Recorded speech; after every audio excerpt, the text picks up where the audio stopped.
स्वाध्यायः परमं तपः।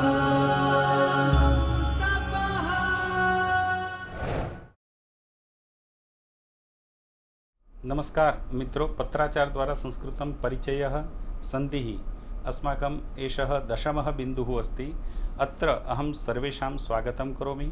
मित्रों, આપણે જ્યારે સંસ્કૃતના ગ્રંથો અથવા કોઈ કથા અથવા કોઈ શ્લોક એવું કંઈ પણ એનો પદ્યપાઠ હોય, ગદ્યપાઠ હોય એ જ્યારે વાંચીએ અથવા સંસ્કૃતમાંથી તત્સમ શબ્દો જે આવેલા છે, હિમાલય છે કે પુસ્તકાલય છે કે એવા કોઈ પણ સંસ્કૃતોત્સવ છે, આવા ઘણા બધા શબ્દો આપણી માતૃભાષામાં હિન્દી, ગુજરાતી, મરાઠી એવી બધી ઘણી બધી ભાષાઓની અંદર એવા તત્સમ શબ્દો એવા ને એવા જ એ તત્સમ શબ્દો કહેવાય, એવા ને એવા શબ્દો આપણી પાસે આવેલા હોય છે।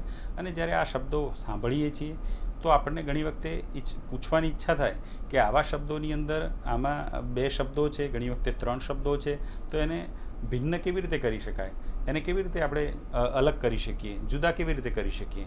તો એ જે કરવાનું જે કામ છે, એને જે સમજવાનું માધ્યમ છે એ આપણું સંધિનું માધ્યમ છે।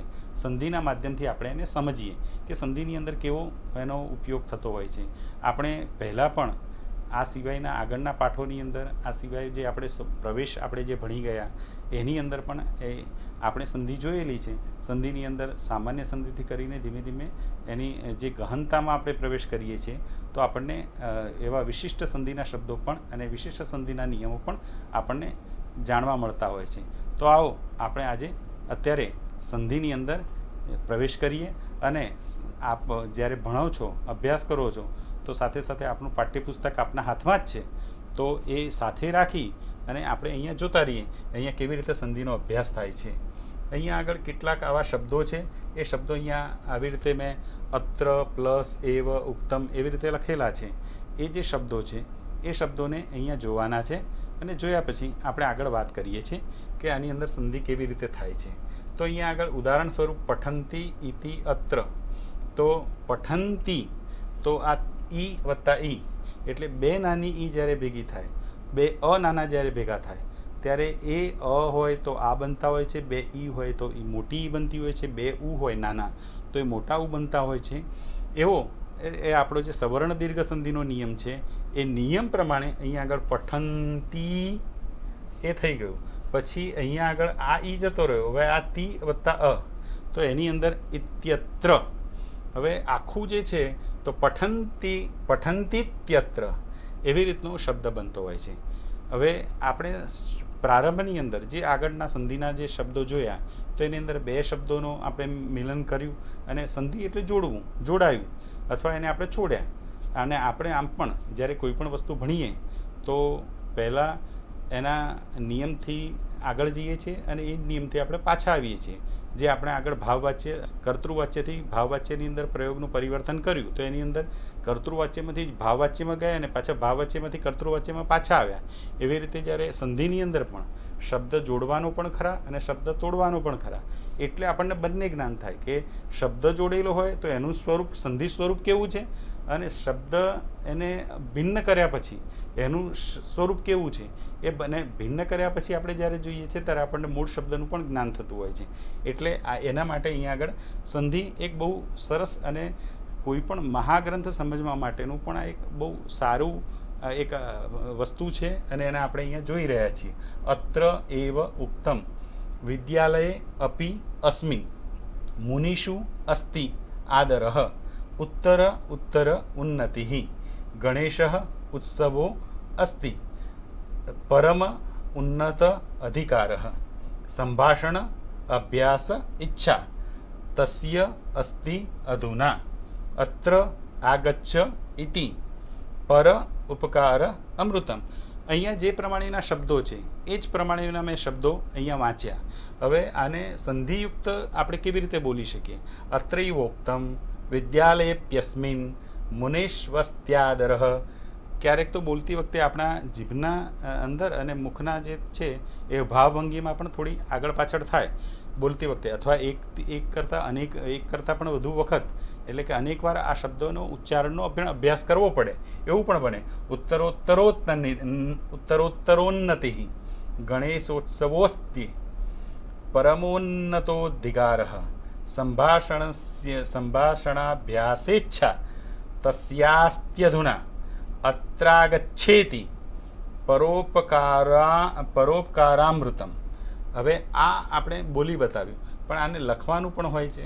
તો લખીએ તો એની અંદર કઈ સંધિ ક્યાં થઈ? કારણ કે જો અહીંયા આગળ મેં કહ્યું ને એ પ્રમાણે પહેલો શબ્દ અને બીજો શબ્દ જ્યારે મળે ત્યારે એક સંધિ થાય, અને બીજો શબ્દ અને ત્રીજો શબ્દ એ મળે ત્યારે પણ એક સંધિ થતી હોય છે. તો અહીંયા અત્ર પ્લસ એવ, તો અત્રૈવ, તો એની અંદર વૃદ્ધિ સંધિ થઈ.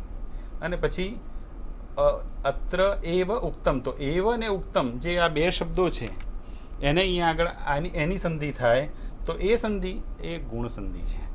એટલે આપણે અત્યાર સુધીની કદાચ આપણી કલ્પના એવી હોય કે બે શબ્દો છે એને ભેગા કરે, સંધિ થઈ એટલે વાર્તા પૂરી.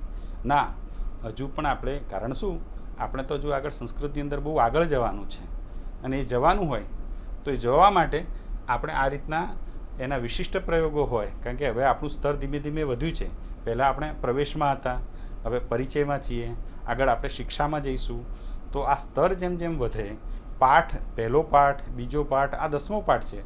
તો 10મા પાઠને એટલે અંતિમ પાઠ છે. અહીંયા આપણો અભ્યાસ, અહીંયા આગળ પરિચયનો અભ્યાસ હવે પૂર્ણ થવા આવશે. એટલે પૂર્ણ થયો એમ સમજો. તો આપણું સ્તર પણ એટલું વધ્યું, એટલા આપણે જ્ઞાની બન્યા. અને જ્યારે આપણું જ્ઞાન વધે છે તો આપણો પરિશ્રમ પણ વધે છે અને આપણું તેજ પણ વધે છે. તો અહીંયા એવી રીતે વૃદ્ધિ અને ગુણ એ બંને સંધિ છે. અહીંયા આગળ વિદ્યાલયે પ્યસ્મિન, તો અહીંયા આગળ વિદ્યાલયે, અને પછી આ જે એસ જેવું જે દેખાય છે એને અવગ્રહ કહેવામાં આવે છે. એ જે અવગ્રહ છે એને આપણે, એ જે પૂર્વરૂપ સંધિ છે. અને પ્યસ્મિન એ પાછી યણ સંધિ છે. મુનિષ્વસ્ત્યાદરહ, તો અહીંયા આગળ પહેલાં મુનિષુ અસ્તિ એ યણ સંધિ છે, અને પછી અસ્તિ આદરહ એ પછી એ પણ યણ સંધિ છે. એટલે ઘણી વખતે એવું આવશ્યક નથી કે યણ સંધિ એક વખત થઈ એટલે ફરીથી યણ સંધિ ન થાય. આપણો જે વિચાર છે એને વિચારને જોતાં જોતાં આપણે આગળ જઈશું, અને કોઈ એક વિચાર ઉપર પકડીને બેસી નહીં જઈએ. જો અહીંયા પછી આવી ગુણ સંધિ 2 વખત થાય છે. ઉત્તરોત્તરોન્નતિ, બોલતી વખતે પણ ધ્યાન રાખીને બોલવું પડે. સંધિના 2 શબ્દો એટલે એક સંયુક્ત થયા પછી એક શબ્દ બન્યા પછી એક શબ્દ બોલવો સરળ છે, પરંતુ 3 શબ્દો મળ્યા પછી જ્યારે બોલવાનું હોય ત્યારે થોડું શાંતિથી વિચારીને બોલવાનું. અને બોલવાનો એકવાર અભ્યાસ થઈ ગયા પછી આપણને સરસ મજાનો બોલતા આવડશે. તો ગણેશોત્સવોસ્તિ, તો અહીંયા પહેલાં ગુણોસંધિ અને પછી પૂર્વરૂપ સંધિ છે. પરમોન્નતાધિકાર, પરમ ઉન્નત અધિકાર, તો પરમોન્નત તો ત્યાં આગળ ગુણ સંધિ, અને ઉન્નતાધિકાર તો ત્યાં આગળ સવર્ણ દીર્ઘ સંધિ. કારણ કે ઉન્નતનો ત છે એ અંતિમ અક્ષર છે, એની અંદર રહેલો અ, અને અધિકારનો પહેલો અ, એ બંને થઈને આ, તો તાધિકાર એટલે સવર્ણ દીર્ઘ સંધિ છે. પછી સંભાષણાભ્યાસેચ્છા, તો અહીંયા સંભાષણાભ્યાસ, સંભાષણ અભ્યાસ, તો એ સવર્ણ દીર્ઘ સંધિ જે આપણે અહીંયા જોઈ એ હવે આગળ આવી. તો સવર્ણ દીર્ઘ સંધિ અને પછી પાછળ ગુણ સંધિ. તો અભ્યાસ ઈચ્છા, અભ્યાસેચ્છા. એવી જ રીતે તસ્યાસ્ત્યધુના, તો અહીંયા તસ્ય અસ્તિ એ સવર્ણ દીર્ઘ સંધિ, અને અસ્તિ અધુના એ ગુણ સંધિ. તો તસ્યાસ્ત્યધુના. આ જ્યારે બોલીએ તો બોલવાની અંદર પણ અભ્યાસ છે, એવી રીતે લખવાનો પણ અભ્યાસ કરવો પડે. અને લખવાનો અભ્યાસ કરતી વખતે પુસ્તકમાં જોઈને લખવું, અને પછી પુસ્તક બંધ કરીને લખવું, અને પછી પાછું પુસ્તક ખોલીને ફરીથી જોવું, એની અંદર પરિશીલન કરવું કે ક્યાંય મારું લખેલું થોડું આઘું પાછું તો નથી ને. એ પણ જે સારો વિદ્યાર્થી હોય, ઉત્તમ છાત્ર હોય, તો ઉત્તમ છાત્રા હોય, ઉત્તમા બાલિકા, તો તસ્ય કૃતે એતદ વસ્તુતઃ બહુ આવશ્યક ગુણ અસ્તિ. અહીંયા આગળ તસ્યાસ્ત્યધુના. એવી જ રીતે અત્રાગચ્છેતિ, અત્ર આગચ્છ એ સવર્ણ દીર્ઘ સંધિ, અને આગચ્છ ઇતિ, આગચ્છેતિ એ ગુણ સંધિ બને છે. પછી પરોપકારામૃતમ, તો પરોપકાર અમૃતમ, પરોપકારામૃતમ. અહીંયા આગળ આપણે જોઈએ તો આગળનો શબ્દ પર ઉપકાર, પરોપકાર. અને પછીનો શબ્દ છે અમૃતમ. તો અહીંયા આગળ પરોપકાર થયું તો એ ગુણસંધિ, અને ઉપકાર અમૃતમ તો એની અંદર ઉપકારામૃતમ. જે ઉપકારામૃતમ છે એ સવર્ણ દીર્ઘ સંધિ બનેલી છે. હવે આગળ જેમ આપણે શબ્દો જોડ્યા એમ હવે શબ્દો છૂટા પાડવાના છે. છૂટા પાડવાથી કેવી રીતનું કામ થાય છે તો એ પણ આપણે જોવું જોઈએ. તસ્માયસ્ત્યેતત દિનાંતેસ્તિ ગણેશોપાસનમ આદ્યક્ષરાવલી ચતુર્થિંકેસ્તિ દેવોપાસનોત્સુકઃ ઇત્યત્રોક્તમ ગચ્છામ્યત્યુવાચ કાર્યાલયેષ્વપી નાન્યત્રાસીત સત્યપ્યેવમ. આવી રીતે આ જે સંધિના આ જે જોડેલા શબ્દો છે, 3 શબ્દ જોડીને સંધિ જે બનાવવામાં આવી છે એ સંધિ અહીંયા આપણે વિભક્ત કરીએ તો કેવી રીતે થાય છે એ અહીંયા આગળ આપણને એક ઉદાહરણ સાથે બતાવેલું છે. તસ્માયસ્ત્યેતત તસ્મૈ અસ્તિ એતત આવી રીતે બને છે. પછી આગળના જે શબ્દો છે આ 10 શબ્દો, તો દીન અંતે અસ્તિ, તો અહીંયા આગળ દીન અંતે અસ્તિ છે જ. એટલે એક વખત આપણે જ્યારે અભ્યાસ કરીએ તો જ્યારે આ તમે ટીવીના માધ્યમથી અથવા મોબાઈલના માધ્યમથી જ્યારે અભ્યાસ કરતા હો ત્યારે વચ્ચે તમે એને સ્ટોપ કરીને, ફ્રીઝ કરીને આને એક માત્ર પહેલાં આ શબ્દો જોઈ જવા, એની સાથે સાથે આ શબ્દોની સાથે છૂટા પાડેલા શબ્દો જોવા, પછી થોડી વાર માટે અહીંયા આગળ કોઈ એવું કવર કરી અને આ જ શબ્દને બોલવાનો અભ્યાસ કરવાનો અને છૂટા પાડવાનો અભ્યાસ કરવાનો. અને એ રીતે જ્યારે બોલતા હોઈએ તો હું જે બોલું છું એ પ્રમાણે લખેલું છે, અને લખેલું હોય તો બહુ સારું છે. તો અહીંયા આગળ ગણેશોપાસનમ, તો અહીંયા ગણેશ નહીં, ગણ ઈશ, ગણેશો, અને પછી ઉપાસનમ તો ગણેશ ગણ ઈશ ઉપાસનમ એવું હોવું જોઈએ. એટલે અહીંયા આગળ ગણ ઈશ ઉપાસનમ એવું વાંચવાનું. પછી આદ્ય અક્ષરાવલી, તો આદ્ય અક્ષર આવલી, આદ્યાક્ષરાવલી. પછી ચતુર્થે અંકે અસ્તિ, તો ચતુર્થે અંકે અસ્તિ અહીંયા આગળ એવી રીતે કહેવામાં આવેલું છે. દેવોપાસનોત્સુકઃ, તો દેવ ઉપાસન ઉત્સુકઃ. ઇત્યત્રોક્તમ, ઇતિ અત્ર ઉક્તમ. ગચ્છામ્યત્યુવાચ, તો ગચ્છામિ ઇતિ ઉવાચ. કાર્યાલયેષ્વપી, કાર્ય આલયેષુ અપી. નાન્યત્રાસીત, ન અન્યત્ર આસીત. અને આગળ અંતિમ શબ્દ સત્યપ્યેવમ, સતી અપી એવમ. આ પ્રકારે આપણી આ સંધિ છે. અને આ સંધિના શબ્દો છે એ પછી આપણને એક ગદ્યખંડ આપણા પાઠ્યપુસ્તકની અંદર, આપણું જે પરિચયનું પાઠ્યપુસ્તક છે એની અંદર આપેલો છે. એની અંદર કેવી રીતે સંધિના શબ્દો છે, કેવી રીતે એનો માત્ર શબ્દો નહીં પણ એની કથા સાથે આપણે જોઈએ. તો મિત્રો, આપણે જે પાઠ્યપુસ્તકની અંદર આપણું જે પરિચયનું પાઠ્યપુસ્તક છે એની અંદર આ રીતે એક ગદ્યખંડ આપેલો છે. અને ગદ્યખંડની અંદર જે રચના કરેલી છે કે શબ્દો જે છે સંધિયુક્ત શબ્દોનો વધુમાં વધુ આપણને અહીંયા આગળ અભ્યાસ થાય એ માટેનો આ એક સરસ મજાનો ગદ્યખંડ અહીંયા તૈયાર કરેલો છે. એ જોઈએ તો અહીંયા લખેલું છે કે પવિત્રોયમ ભારત દેશ.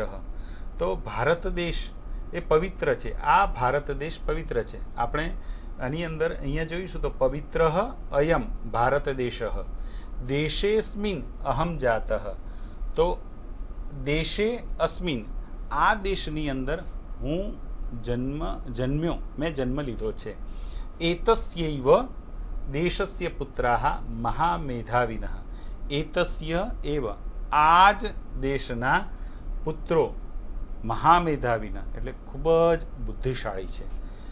પ્રાતઃ પ્રતિદિનમ એતામ ભૂમિમ નત્વાહમ ઉત્તિષ્ઠામિ. તો પ્રાતઃ સવારે પ્રતિદિન આ ભૂમિને નત્વાહમ એટલે કે નમીને ઉત્તિષ્ઠામિ હું ઉઠું છું, એટલે કે એને પ્રણામ કરીને હું ઉઠું છું. પાદ સ્પર્શમ ક્ષમસ્વેતી, પાદ સ્પર્શ એટલે કે મારો જે પગનો સ્પર્શ થાય, પાદ સ્પર્શમ ક્ષમસ્વેતી પ્રાર્થનામ કરોમી, એ હું પ્રાર્થના કરું છું. ક્ષમસ્વ ઇતિ, અહીંયા સંધિનો શબ્દ છે. સર્વાસ્વપી, સર્વાસુ અપી, ધ્યાન રાખીશું. સર્વાસુ અપી સંસ્કૃતિષુ, બધી જ સંસ્કૃતિઓમાં, અત્રત્યાસ્ત્યતિ પ્રાચીના. તો સર્વાસ્વપી સંસ્કૃતિષુ એટલે બધી જ સંસ્કૃતિઓની અંદર, અત્રત્યા અહીંની, અસ્તિ છે, અતિ પ્રાચીના, બધી સંસ્કૃતિઓમાં આ સંસ્કૃતિ અતિ પ્રાચીન છે. અતઃ આથી ભારત માતૈષા, ભારત માતા એષા, ભારત માતૈષા આ પ્રકારની સંધિ છે.